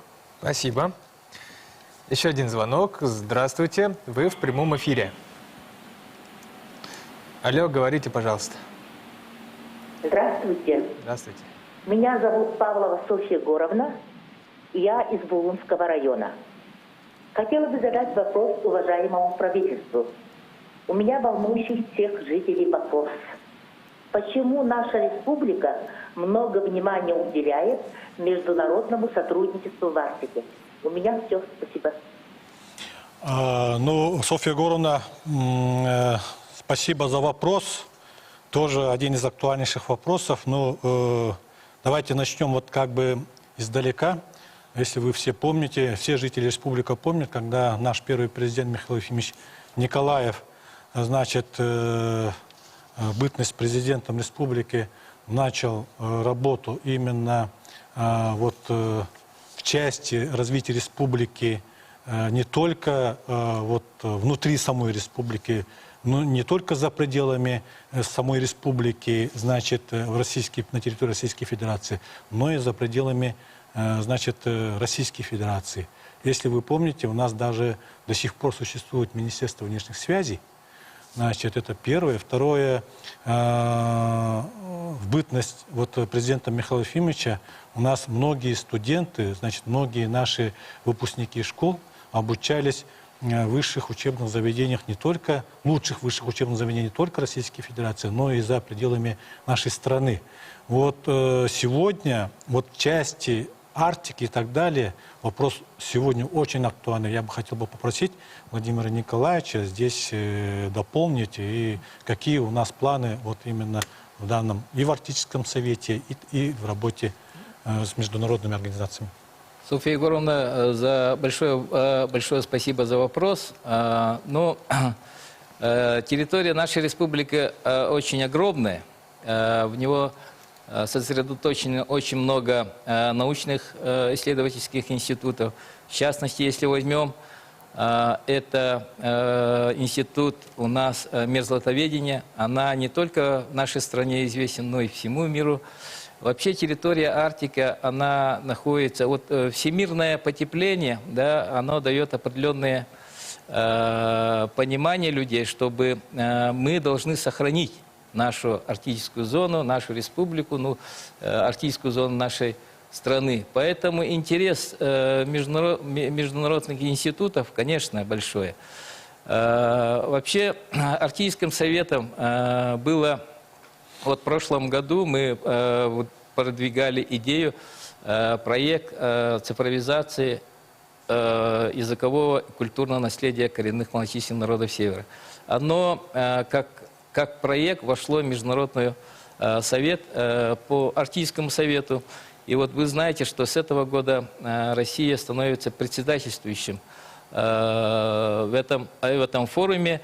И, конечно, вот наш международный, скажем, проект по цифровизации культурного и языкового наследия коренных малочисленных народов, она будет, естественно, востребована. Конечно, у нас имеется, вот в прошлом году открыли Арктическую международную школу, да, международную школу, тоже с выходом на международный уровень. Поэтому, естественно, наша республика сама и привлекательна. Ну и, вот как Михаил Викторович говорил, мы стремимся к развитию и международному сотрудничеству. Спасибо. Звонок в студии. Алло, здравствуйте. Кто вы? Откуда? Ваш вопрос. Добрый день. Петрова Лена Васильевна, город Покровск. Хотим получить субсидии на строительство жилого дома как молодая семья. Подскажите, что нам нужно для этого сделать и куда обратиться? Спасибо. Спасибо за вопрос, Лена Васильевна. Ну, строительство жилья у нас в республике, конечно, очень актуальная тема, тем более, как молодая семья. У нас существует очень много программ. Давайте вот, что касается именно по линии сельского хозяйства, именно по данному направлению, Александр Павлович, надеюсь, вам даст ответ. Да, спасибо за вопрос. Да, по нашей линии данное направление реализуется по линии комплексного развития сельских территорий. Как вы все знаете, ранее была подпрограмма устойчивого развития сельской территории. И с прошлого года была принята программа по комплексному развитию сельских территорий. Да, действительно, начиная с 2012 года по 2017 годы, конечно, мы больше сумм получали за счет федеральных средств, да, где-то квоты были у нас, даже доходило до 400 квот ежегодно. И вот начиная с позапрошлого года, конечно, вот эти квоты сейчас со стороны федерального министерства идет на уменьшение. Это с чем связано? Во-первых, это связано, как вы тоже знаете, вот в рамках комплексного развития сельской территории второе направление – это сельская ипотека. Да? 2,7%. Вот поэтому за счет этого, конечно, вот эти два направления, они как бы друг друга восполняют. Вот поэтому, допустим, мы просто выделяем квоты, а на местах районах, главы районов, управления сельского хозяйства, они определяют, кто, по очереди, там, Иванова, Петрова, Сидорова, допустим, они нам отправляют, и мы просто выпускаем, подписываем протокол и выделяем деньги. Это 70% за счет социальный найм, за счет социальной выплаты за счет федеральных и республиканских средств 70%, 30% это сами застройщики вкладывают свои деньги. Вот у меня вопрос такой, поэтому вам надо сначала обратиться в управление сельского хозяйства Хангаласского улуса, и там они должны этот вопрос решить. Спасибо. Мне сообщают, что актуальных вопросов слишком много, поток звонков, поэтому мы вынуждены выйти за рамки эфирного времени, поэтому мы продолжим принимать вопросы. Здравствуйте, мы вас слушаем. Алло, говорите. Алло, нам вопрос перервного. Александр Васильевич, на Курантимен, производитель для Лимбе, вопрос маркировка товаров тона. Рига, она илтаутер дебил туранера, маркировка чага. Там вопрос намек атом товар кирнер молодня кайдай. Кирер тугенна кулана тон суруктара, она молоднятен фугастык баарам берехту. Мактал. Александр Васильевич, оттан вопрос хин мактал. Табу маркировка вопросгар кылгастык сагалым. то это эти в основном эти НИП бапруган, ют бапругар болар. Антон атын маркировка бу товардар маркировкалан тугунан Ирина Сергеевна кырытыга бияга. Так, вот эти ют бапругар уже бу тыгынчы хүт бахаллаакка правительство анал урага таксыбыта аксыны 15 күнүгөр онна онтон же бу сразу жахала таккан турар бу ют продукцияты маркировкалаан тугунан онон беги товары онан тахарачылар бутыга кайст бүтүн салатыгар бу ют особенно ют жагыгар эти маркировка келерин оттон хин билеретилер олганан баран бу именно сроктарын түргетети дебе курдук этекка билген колобура от маңдагы күнүгө дылы бу сыр онна мороженое курдук продукцияга уже маркировка толору кийектак антон ют продукцията бу тох балаганы маңдагы күнүгө дылы бу төрдөн конуктан үйе сроктак ют продукция талат арыгин онна кирер кенилер бу чыгыла киректактар онтон атыржагай маңдагы күнүгөр уже ют продукцията бу төрдөн конуктан аллара намыхак сроктак бу карайыла продукция уже толору киректак олата бу сылыпту сүйтбехалыгытту опсайынан ют продукцията маркировканы баратын толору келдиректакпыт манатон кекке эме туактар баалар кайыскалар бу колобура крестьянско фермерске кайыстылар бээлерин продукцияларын бээлери атылыр боллактарынан 2 тыгынча сүрбекке сыл аксыныйга дылы эти кинерге возможность берилинне колобура кинер үйтере атын бээлерин орон тахара продукциялар оны бээлери реализациялар магынак болуктарына ден онун бу соконго ологоран урактарга ологоран Александр Васильевич эти беягат эме оңорон тахарар продукциядан жарыктанар боллакатын урата болгомтону оңор ылыкатында беге бу улус баалыктарын кытта ТКС-тын управленияларын кытта ТКС министерството кыттылак бары бу мунняга терен турабыт онотон бебит программа бутыгар ТКС министерство программа тигар эме күскөмө көмөлөр условияны терят якпыт условияны бу тереннак улахан туактар бутер кайстылар бутер эти ют оңорон тахара продукцияга. Ну, давайте по остальной части маркировки, Ирина Сергеевна, пожалуйста, добавьте. Да. Ну, практически все Михаил Викторович сказал. Самая основная у нас сейчас задача – это минимизировать сейчас недопонимание в этой части именно как маркироваться, для чего это нужно. Поэтому мы проводим достаточно много сейчас семинаров, вот, в том числе с нашими коллегами в Минсельхозе, с привлечением федеральных экспертов, для того, чтобы подготовить наш бизнес к маркировке. Как сказал Михаил Викторович, у нас ближайшая самая задача – это сыр и мороженое.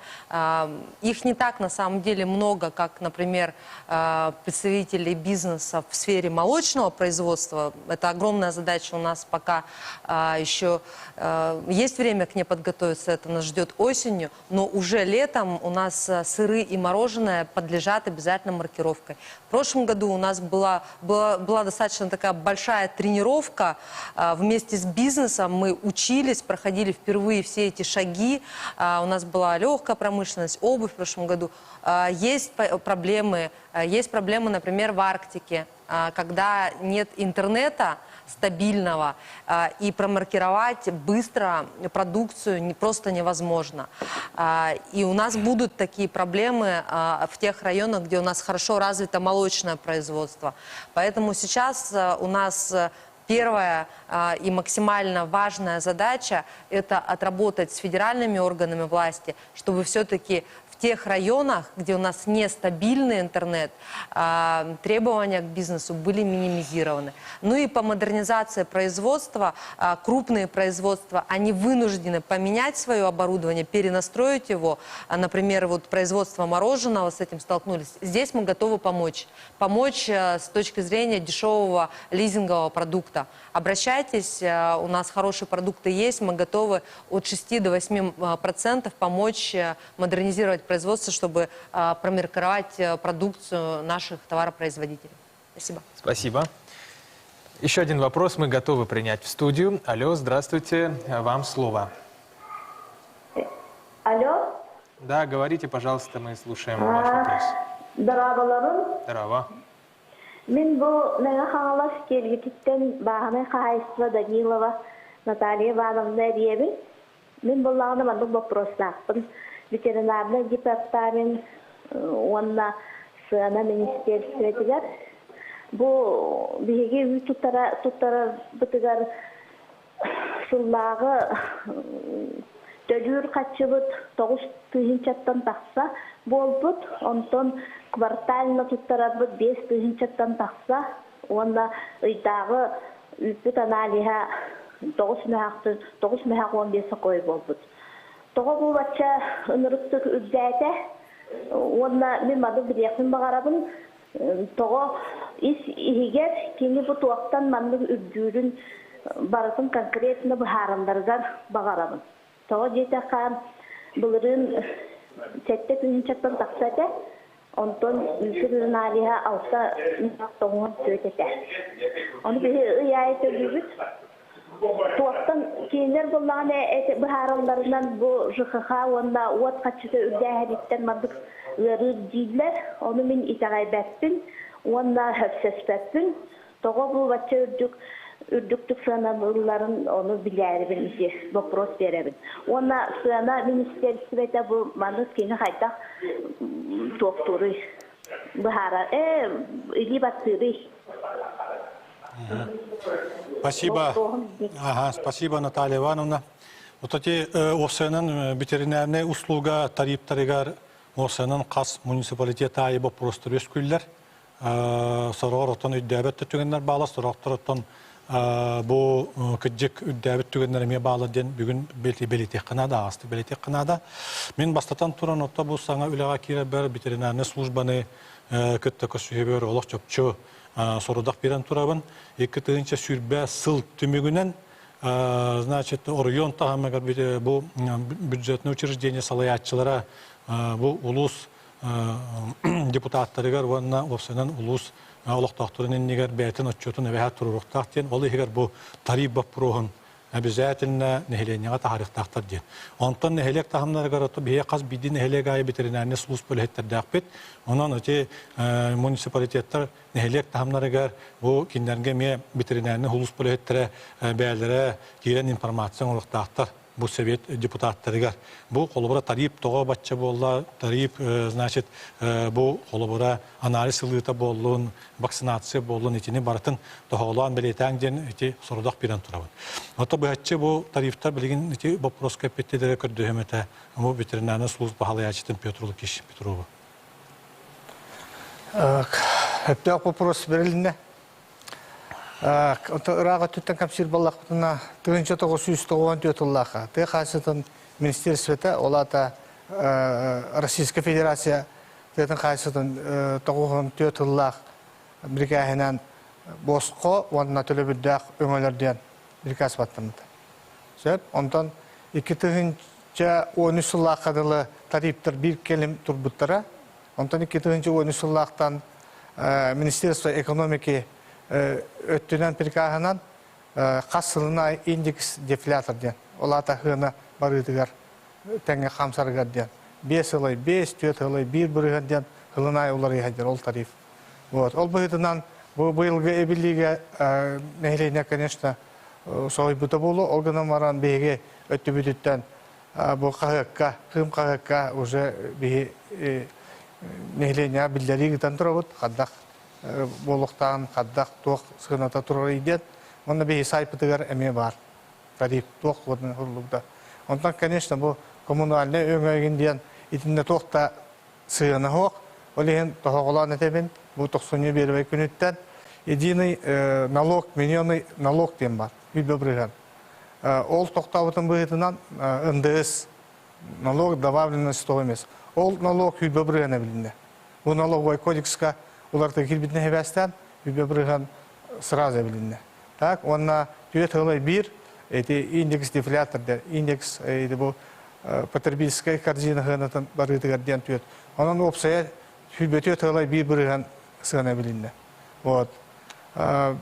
конечно, bu hokukun barar, oleyim bir beyabite tüyütten, ветеринар служба tüyütten, налоговой службаға заявкалары танытырыбыт, ол күрдік хүйтбекке улус бәйдерін заявкаларını пыттыра. Ағыз миллион адылы платный услуганы оңырар управлениялар, кейлер бұл налогы там босқолынық тақтырден. Ол заявка түмігін кәтәбет, основном бұл кырады қот келдерер қодық улустар, тәйчігітар улустар. Онтан хүйтбетоғыз улус бұтығар, дальше бұл улахан бет управления, хүйтбетоғыз управления бар, ол улустарға ағыз миллионтан таққа платный услугар үйдір балағына, хүйтбе бұрығына бәхәт налоговый кодекс бұғынан әбілдер, бүліс түйетілі бір тоқ бұрығына білдер. Опса хүйтбе түйетілі бір бұрығын. Өсі төгіл тағылан әтеметі үйтіп тұрашыларға, оннаманна басапқа ғыриялар, ол күдді қылығыр. Бейі біләбет, производство біләбетчанлар, ынақ төгірі қылыбыға ұғаммар, төгірітші. Ол күдді апрель иттан бұл хенте абыйғалығын, 6 айға. Ол қачытын ғыттан тағара баллақ бұдына, 6 айға үйтіп тұра кейі баллағына, айға тұғынша төтмәйәк ауған бесік қойды бір. Мана 6 айға төгілі бет, бандық бұд ағыз тұғынша 5 мәйәк болар. Тайынға төй тұттара кейі үйдің қачытын итаға саңар тұғыншаға тұттырар. Онтан бұд хасқы күйіңі ветеринарнай профилактический мероприятиялар оңырабыд. Олата брюсселез, лейкоз, сибирская язба вакцинациялар оңырабыд. Хасқы түгер бір төбеға оңырылар тарипыд 2 мәйәк үлбә. Күйіңгі тарипыд 2 мәйәк төден түйет. Бұл бір төбеға. Опсайынан пример күрдік әтер балақпына 10 нақтақ, улахан ғынығын ақтақ, оны үс әдер өйләқ кейі ғыллағы бір төбе түгер тұғынчек кемәк ағуған 5 хаққы байтыды, бір төбе түгер. Оны бір 13 төбе ғаты күлі біт, опсайынан кендер ғылға төлір қатшылара хүлбекке тұғынча әттемәк бір хаққы байтылыныр. Тариф, оны механа бар хөптәқ теханығын, бұл тарифы түгер бейені, конечно, медицина күрдік лабораторный чинчейдер оңырабыд, тоқ бар анализтер оңырабыд, ол түмігінен бейге бұл ұры тұрарды, тұрбатты, бұл үйпет качестволақты оба пұрғығар бейге мәктейлей бет. Бұл анализтер түміктерінен ветеринарна служба тоқ бар инстанцияларға бар тәреп беттер, анализтер түміктерінен. Үлгістік иді күрдік. Сәп мақтал. Итак, колл-центр у нас потихоньку подводит итоги сегодняшней работы. Виктория, пожалуйста, расскажи, с какими цифрами мы завершаем прием звонков. Уважаемые телезрители, до окончания отчета правительства остаются считанные минуты. Всего за 1,5 часа работы прямого эфира специалисты колл-центра успели принять от якутян более 80 звонков, включающих в себя порядка 100 вопросов. Как я ранее уже отметила, большинство из них касаются сферы сельского хозяйства, предпринимательства и туризма. А если быть точнее, то преобладают вопросы относительно проблемы животноводства, сельхозпалов, экспорта местной продукции, строительства жилья в сельской местности, развитие туризма, поддержка предпринимательства и уточнение туристических маршрутов. Сегодня в прямом эфире прозвучали не все вопросы, но, уважаемые телезрители, на все поступившие обращения вы 100% получите ответы и объяснения в течение месяца. У нас все, Влад. Благодарю тебя и вас, Виктория, кто работал сегодня в колл-центре. Михаил Викторович, у нас с вами около 2 минут на то, чтобы подвести итоги сегодняшнего эфира. Пожалуйста. Благодарю, Влад. Ну, во-первых, конечно же, большое спасибо всем телезрителям, которые сегодня задали вопросы. И сегодня действительно все получат, ну, в ближайшее время все получат ответы, которые поступили в рамках прямого эфира. Я бы хотел сегодня тоже поблагодарить своих коллег, руководителей органов исполнительной власти. Что касается наших планов на 2021 год, они, конечно же, озвучены, значит, в послании главы нашей республики Арсения Сергеевича Николаева. Правительство по своей части, конечно же, еще планирует в ближайшее время, значит, озвучить план 2021 года. Что касается наших отраслей, то по линии сельского хозяйства это реализация указа главы республики 232 значит, стратегическое развитие, стратегический указ, который непосредственно влияет на жизнь жителей сельчан. Значит, у нас очень много планов, особенно это касается реализации новых механизмов финансирования сельского хозяйства в муниципальных образованиях. Что касается предпринимательства, конечно же, выход из той ситуации, которая сложилась в 2020 году, это первое направление. Мы очень сильно хотим, значит, развивать туризм. Ирина Сергеевна сегодня очень на этом подробно постаралась остановиться. В этом направлении мы будем дальше работу вести с федеральными органами исполнительной власти, и в том числе Ростуризмом. И что касается самого предпринимательства, я думаю, что Координационный совет, возглавляемый Арсением Сергеевичем Николаем, в этом направлении действительно будет работать, и все заинтересованные стороны в этом направлении нам помогут в части развития малого и среднего предпринимательства. Что касается развития арктической зоны, у нас все стратегические документы сегодня приняты, значит, что указ Путина Владимира Владимировича по стратегии развития арктической зоны Российской Федерации, наша стратегия принята, все нормативные акты у нас имеются. Я просто хочу остановиться, что в следующем году, то есть в текущем 2021 году, мы основной упор делаем по выполнению, значит, стратегии развития муниципальных образований северно-арктических районов и строительства торгово-логистических центров. И последнее, значит, у Петра Лукича, значит, то, что он озвучил, сегодня мы дальше будем работать по безнадзорным собакам, по эпизодической ситуации. У меня коротко все. Спасибо. Спасибо, Михаил Викторович, за работу в эфире. Я с вами, телезрители, прощаюсь. Всего доброго. До встречи.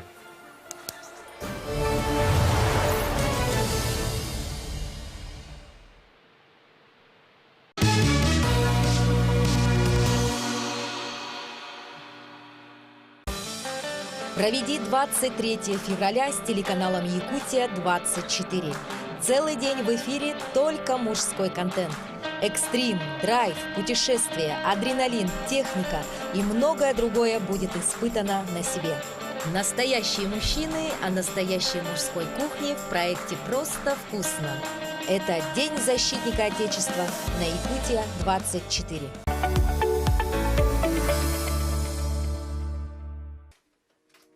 Семья Зухры из Залика Абдурагимовых из солнечного Дагестана уже более 20 лет живет в поселке Хандыга Тампонского района. В этом красивом интернациональном поселке на берегу реки Алдан у них появился свой дом и родились дети.